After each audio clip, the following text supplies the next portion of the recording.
UP की राजनीति में पूर्वांचल में अपनी मजबूत सियासी पकड़ रखने वाले राजा भैया से जुड़ी एक बड़ी जानकारी सामने आई है। दरअसल आपको बता दें कि दिल्ली की एक अदालत ने राजा भैया की पत्नी के उत्पीड़न के आरोप में उत्तर प्रदेश के कुंडा से विधायक रघुराज प्रताप सिंह उर्फ राजा भैया के खिलाफ दायर आरोप पर संज्ञान लेने से इनकार कर दिया है।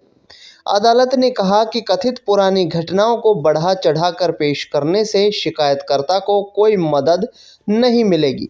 अदालत ने साफ किया कि अगर हाल में ऐसा कोई कृत्य नहीं हुआ जो क्रूरता को साबित करता हो, तो बहुत पुराने आरोपों को फिर से उठाने के लिए आपराधिक कानून का इस्तेमाल नहीं किया जा सकता।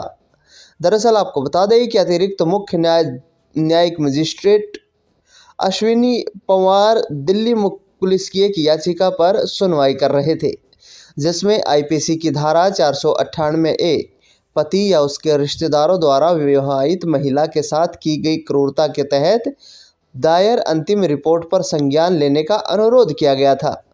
मजिस्ट्रेट ने कहा कि अदालत इस बात को लेकर संतुष्ट नहीं है कि आईपीसी की धारा 498 जो कि अब बीएनएस की कैटेगरी में आता है, उसके तहत अपराध की मुख्य पहलू प्रासंगिक तौर पर स्पष्ट रूप से सामने आए हैं।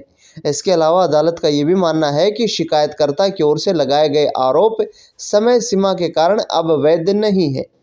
दरअसल बता दें आपको कि अदालत ने कहा कि कथित अपराध को संज्ञान में लेने का कोई औचित्य नहीं है।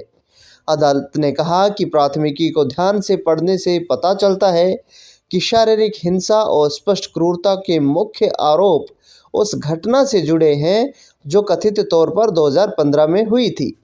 वास्तविक में शादी के साल यानी कि 1995 से लेकर 2015 में पहली बार कथित तौर पर मारपीट होने से पहले तक शारीरिक क्रूरता का कोई आरोप नहीं है। अदालत ने यह भी कहा कि प्राथमिकी दिल्ली के सफदरजंग एन्क्लेव थाने में मार्च 2025 में दर्ज की गई थी और इसमें काफ़ी समय अंतराल हो चुका था। अदालत ने कहा कि रिकॉर्ड से यह भी पता चलता है कि प्राथमिकी दर्ज होने से पहले दोनों पक्ष कई वर्षों 2017 से 2025 तक अलग रह रहे थे। ऐसे में अदालत ने राजा भैया को कहीं ना कहीं अंतरिम ये राहत जरूर दी है कि क्रूरता के इस उत्पीड़न शिकायत रिपोर्ट पर संज्ञान लेने से इनकार कर दिया है। दरअसल बता दें आपको कि राजा भैया का उनकी पत्नी के साथ लंबे वक्त से विवाद चल रहा है। ऐसे में देखना बेहद दिलचस्प होगा कि आने वाले वक्त में क्या ये घरेलू विवाद उनकी राजनीति को भी प्रभावित करता हुआ नजर आएगा। उत्तर प्रदेश में राजा भैया पूर्वांचल की राजनीति में काफ़ी प्रभावशाली राजनेता माने जाते हैं और कुंडा से वो विधायक भी हैं। इस खास रिपोर्ट में फिलहाल इतना है।